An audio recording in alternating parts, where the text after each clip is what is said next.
Halo Sobat Baku Hantam. Presiden Donald Trump memerintahkan penghentian sementara pengiriman bantuan militer Amerika ke Ukraina setelah perdebatan sengitnya di ruang oval dengan Volodymyr Zelensky minggu lalu. Penghentian sementara ini akan berlaku untuk semua peralatan militer yang belum berada di Ukraina, termasuk senjata yang bahkan saat ini sedang dalam perjalanan di pesawat, di kapal, ataupun sedang transit di Polandia, diharapkan tidak akan masuk Ukraina. Loh. Ini berita yang sangat buruk sih bagi para fansboy NATO, para fansboynya Ukraina.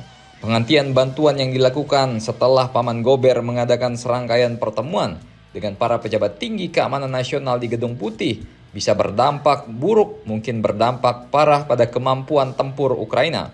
Penghentian sementara akan berlaku hingga Trump memutuskan bahwa Zelensky telah berkomitmen untuk mengupayakan perundingan damai. Ukraina kemungkinan dapat mempertahankan laju pertempurannya saat ini selama beberapa minggu, mungkin hingga awal musim panas sebelum penghentian sementara Amerika mulai memberikan dampak besar. Padahal Ukraina memiliki banyak sistem atau senjata canggih pasukan Amerika, termasuk sistem Patriot yang melindungi ibu kota Kiev dan juga rudal ATACMS jarak jauh, di mana di era Biden Kiev memungkinkan Ukraina untuk menyerang jauh ke dalam wilayah Rusia, sebuah strategi yang bisa saja gagal jika senjata-senjata tersebut tidak diberikan amunisi atau pelor-pelor dari Amerika. Ukraina akan merasakan dampak dari jeda bantuan setidaknya dalam waktu 2 hingga 4 bulan, karena bantuan dari negara-negara Eropa untuk Kiev akan tetap dalam pertempuran untuk saat ini.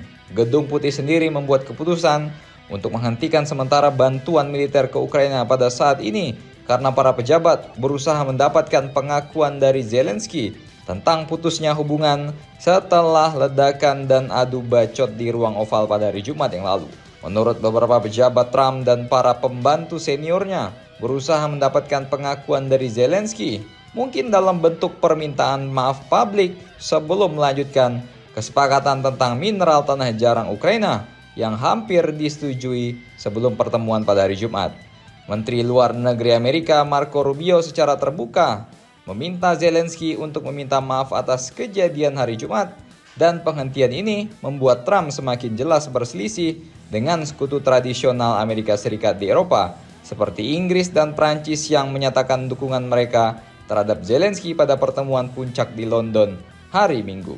Jadi jelas ada kesenjangan kemampuan militer, kemampuan untuk mengisi amunisi dan sistem senjata canggih yang saat ini tidak bisa diisi sendiri oleh Eropa tanpa bantuannya Wak Sam. Jadi memang Eropa setelah ditinggal Wak Biden ya agak-agak ngap-ngapan bos, ya kan, membantu Ukraina sendiri ngelawan Rusia itu puluhan negara aja susah. Jadi bagaimana menurut kalian mengenai berita di atas? Silakan komentar dan baku hantam kalian di bawah.